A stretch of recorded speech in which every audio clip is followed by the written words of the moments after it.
Bienvenue sur la scène agro, un balado produit par Agro-Québec Média et présenté par FAC, pour les acteurs de l'industrie et les mordus d'agroalimentaire. Nous partageons l'actualité, des entrevues exclusives, des dossiers, portraits d'entreprises et plusieurs sujets liés à ce secteur représentant un véritable moteur pour l'économie du Québec. Bonne écoute.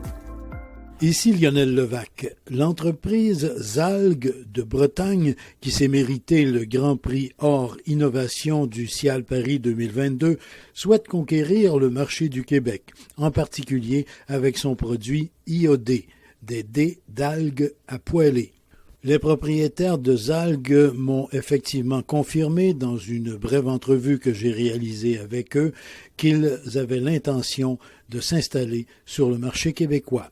Voici mon reportage. La remise des prix Innovation était effectuée par le chef étoilé Mauro Colagreco, dont le restaurant Mirazur de Menton, près de Nice sur la Méditerranée, est, entre autres, certifié sans plastique. Mauro Colagreco est le chef officiant du Cial Paris 2022. Voici donc les 3 grands prix Innovation. Donc on va commencer par les bronzes. C'est un petit clin d'œil à mes origines. Cette entreprise a reçu le prix par sa façon intéressante de promouvoir un produit bien connu en Amérique latine, dans le reste du monde aussi. Et l'innovation passe ici par l'aspect pédagogique du kit. Donc le bronze s'est décerné au kit Maté Taraoui. Félicitations! Le yerba maté est une plante que l'on retrouve particulièrement en Amérique du Sud. Elle contient de la caféine, des antioxydants, des vitamines B et des minéraux. Le maté Taraoui, le produit gagnant, qui provient de l'entreprise Las Marias d'Argentine, est sans gluten et végétalien. Le chef Mauro Colagreco tenait à ajouter un souhait à l'endroit des gagnants. J'ai un conseil aussi à donner. Je pense que c'est un prix très innovateur, mais qu'il faut que vous réfléchissiez au plastique. Parce que les kits, il y a des plastiques, il ne faut pas qu'il y ait des plastiques. Donc, le grand challenge pour l'année prochaine, ça serait de les présenter sans plastique, sin plástico, pour l'année qui vient. Le produit Make Me More, des lentilles d'eau riches en protéines, fibres, minéraux et vitamines, est de Coconut Public Company de Thaïlande. Et maintenant, l'or, le Grand Prix Innovation du Cial Paris 2022. L'or, the gold. L'or, alors, les gold, c'est pour un autre aliment du futur, une source pleine de minéraux, des protéines aussi. C'est pour IOD. Bravo. Félicitations, congratulations. Merci pour ce prix. On est très ravis de pouvoir mettre en avant nos algues bretonnes. On est encore une entreprise bretonne. Et surtout une nouvelle voie en fait, de les consommer, avec de la gourmandise, avec un usage qui est la poêle, et vraiment pour faire entrer ces algues dans tous vos repas. Donc merci. Félicitations. Et aussitôt les prix remis, j'ai rencontré ceux qui ont créé IOD, les dés à poêler de la compagnie Zalgues. Vincent Lacaze, de la société Zalgues. Tanguy Gestin, société Zalgues. Zalgues, ça vient de Bretagne en France, à Vannes exactement, et nous travaillons à démocratiser la consommation d'algues en Europe et chez nos amis canadiens. Vous avez plusieurs produits déjà sur le marché? Oui, on a plusieurs produits. Des produits qui sont à base de kombu royal, wakame, qui sont sous format de dés à poêler. On travaille aussi sur les aromatisations de ces dés. Donc on a une gamme citron, une gamme gingembre, une gamme fumée. Et l'idée, c'est de pousser l'algue dans la consommation des Français et des Européens. Le marché, vous l'avez développé surtout dans la France centrale. Jusqu'où êtes-vous là pour l'instant? À ce jour, nous, notre cœur bat à Vannes, en Bretagne, au cœur de la Bretagne, au bord de l'eau. Donc naturellement, nos premiers clients viennent de ce terroir, de ce territoire, mais aujourd'hui, en fait, on distribue sur l'ensemble de la France et sur Paris, la capitale. Et vous souhaitez étendre ce marché-là? Ouais, on souhaite l'étendre en Europe, mais également ailleurs, notamment le Canada, le Québec. On sait qu'il y a des vrais potentiels sur nos algues et sur notre façon de proposer l'algue sous forme de dés à poêler. Et ça ne vous nuira certainement pas. Vous avez gagné un prix Innovation du Cial Paris 2022. On a eu 2 prix. On a eu le prix dans la catégorie surgelé. Nos dés sont proposés sous format surgelé. Et surtout, on a eu le grand prix Gold d'or du Cial Innovation, la première innovation en 2022. Prochaine étape pour l'entreprise? Commencer à travailler avec des restaurateurs canadiens. Et en fait, on commence à exporter, notamment sur Dubaï. Alors c'était un peu une opportunité, un hasard, mais on commence à exporter nos produits vers Dubaï et on a vraiment des intérêts très marqués sur l'Espagne, sur le Portugal, au Royaume-Uni. Notre prochaine étape, c'est vraiment l'export. Bien, messieurs, félicitations pour les 2 prix Innovation au Cial Paris 2022 et puis bonne chance pour la suite. Merci, merci. Merci. Bientôt, l'entreprise Zalg entend donc faire une percée sur le marché québécois. Un petit rappel, l'entreprise québécoise Olymega était parmi les finalistes au prix Innovation Cial Paris 2022.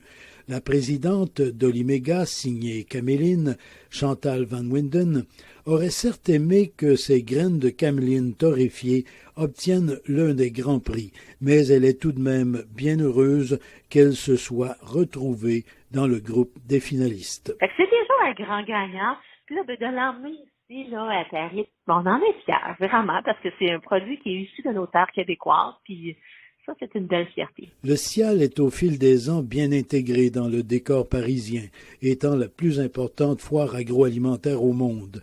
La vie à Paris, l'une des plus grandes villes du monde, est trépidante.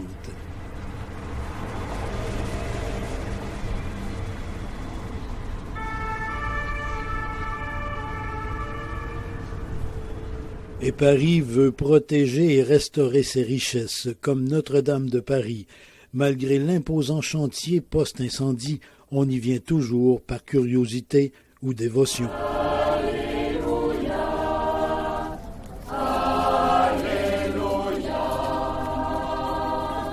La chorale du Sacré-Cœur. Merci. Mais revenons au Salon international de l'alimentation. Le restaurant du Cial Paris, au lieu de la gastronomie, joue également un rôle pédagogique.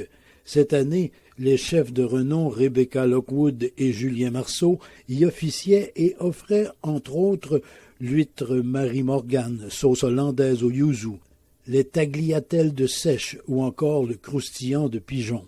En cuisine, avec eux, des élèves de la réputée école Ferrandi. Vianney-le-Coq, école Ferrandi, Paris. Et ce sont vos élèves qui sont ici?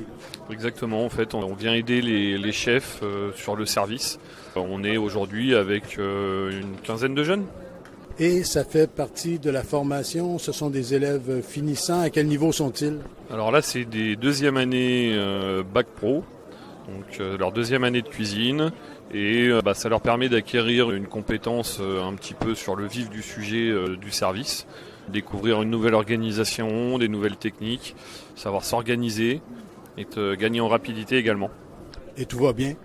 Tout va bien, ouais, ça se passe bien, c'est le 3e jour. Et puis, 4e jour déjà même, 4e jour. Et tout se passe bien, on fait 150 couverts tous les jours. Merci.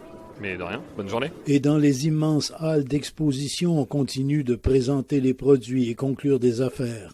Retour au pavillon du Canada et du groupe Export, tout d'abord des beurres de noix. Cédric Nieviarts. Alors, je suis l'associé de Vicrosano, qui est une entreprise spécialiste dans le beurre de noix et d'arachide, avec une marque qui s'appelle Nurture Manufacture de Montréal. Mon nom c'est Franck Nawawi et moi je suis le vice-président de Vicrosano et on a créé la marque Nurture Manufacture de Montréal pour mettre en valeur Montréal et pour mettre en valeur la qualité du beurre d'arachide, du beurre d'amande, de beurre de cajou qu'on produit à Montréal même. Qu'est-ce qu'il a de particulier votre beurre d'arachide? Il est unique dans sa conception, dans son savoir-faire. C'est plus Cédric qui va pouvoir expliquer parce que lui en tant qu'ancien chef étoilé, il a créé la torréfication, tout ça. Mais on a nos produits qui ont un seul ingrédient, tout simplement, si je prends le beurre d'arachide, que l'arachide. Pas de sel, pas de sucre, pas d'agent conservateur, pas d'huile de palme ou d'autres. Et vous étiez chef où? J'ai été chef pendant plus de 20 ans, mais j'ai été moi personnellement étoilé dans le sud-ouest de la France, en Corrèze, en 2009. Et quel genre d'étoile? Une étoile au Michelin. Oh, au Michelin, ça se dit bien, hein? Exactement. C'est son savoir-faire qui a fait qu'on a conçu cette marque-là. de beurre d'arachide et beurre d'amande. Bien, justement, votre savoir-faire, un petit esprit du sud, sud-ouest de la France? Non, c'est plutôt dans notre cahier des charges, c'est-à-dire qu'on a décidé d'être sur la qualité déjà dès le choix des matières premières. Ensuite, on a mis au point une torréfaction, on a revisité, retravaillé nos recettes et on a décidé effectivement, contrairement à la concurrence, de ne pas faire d'ajouts particuliers. Alors, le secret, c'est la qualité de la matière première et aussi le choix de nos machines. On a des très vieilles machines américaines qui apportent un broyage et un grain vraiment unique sur le marché. Le secret serait-il, et là je dis pas ça parce que je veux l'avoir, le secret, mais dans la torréfaction qui précède le pressage, le broyage? Exactement. La torréfaction a vraiment un rôle très important dans la qualité et le goût intrinsèque des beurres, la façon dont on repose, à quelle température on le met en pot. Tout ça sont des étapes vraiment très importantes pour la qualité. C'est déjà sur le marché? Oui, tout à fait. On nous retrouve aujourd'hui dans 200 boutiques au Québec. Et puis notre challenge avec Nurture, c'est de passer la frontière, les frontières. Aujourd'hui, on a la chance d'avoir mis un pied dans l'Union européenne, en Italie notamment. On est en Chine également, en Asie. Et puis on travaille aussi aux États-Unis sous label privé, pas encore sur le label Nurture. Sur Amazon aussi.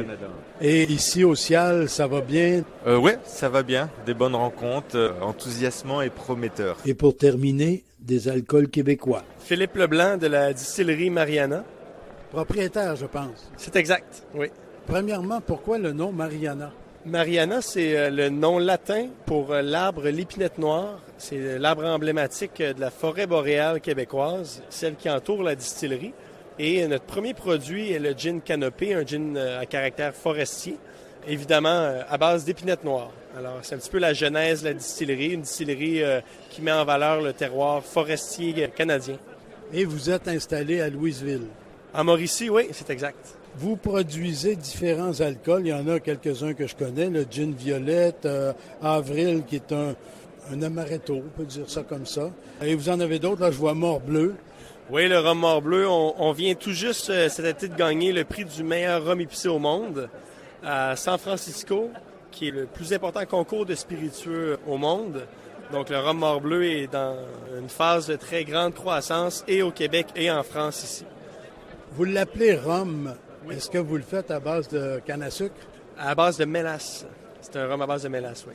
Donc vous pouvez l'appeler rhum parce que justement, vous le faites à base d'un produit qui est directement tiré de la canne à sucre. C'est ça. Il y a souvent deux catégories de rhum, des rhums de mélasse, des rhums en anglais on dit sugar cane juice. Donc les rhums de sugar cane juice doivent être fermentés et distillés très rapidement suite à la collecte des cannes à sucre. C'est pour cette raison qu'il y a beaucoup de distilleries qui distillent la mélasse et c'est ce que traditionnellement le Canada faisait. Il y a plusieurs siècles, quand on échangeait de la morue salée aux Caraïbes contre de la mélasse, on fermentait, on distillait en rhum et on exportait aux États-Unis durant la prohibition américaine. Donc le Canada a une grande tradition de rhum de mélasse. Aujourd'hui, nous, on met en valeur notre rhum Mort-Bleu qui rappelle cette tradition de rhum de mélasse. Les Américains semblent l'apprécier beaucoup et on espère les Français aussi. Ici Lionel Levac. Ma série Cial Paris 2022 n'est pas tout à fait terminée. Je vous reviens bientôt avec d'autres produits et d'autres fabricants. Au revoir. Vous avez aimé ce contenu? Suivez la scène agro pour rester à l'affût de l'actualité agroalimentaire. Merci et à bientôt.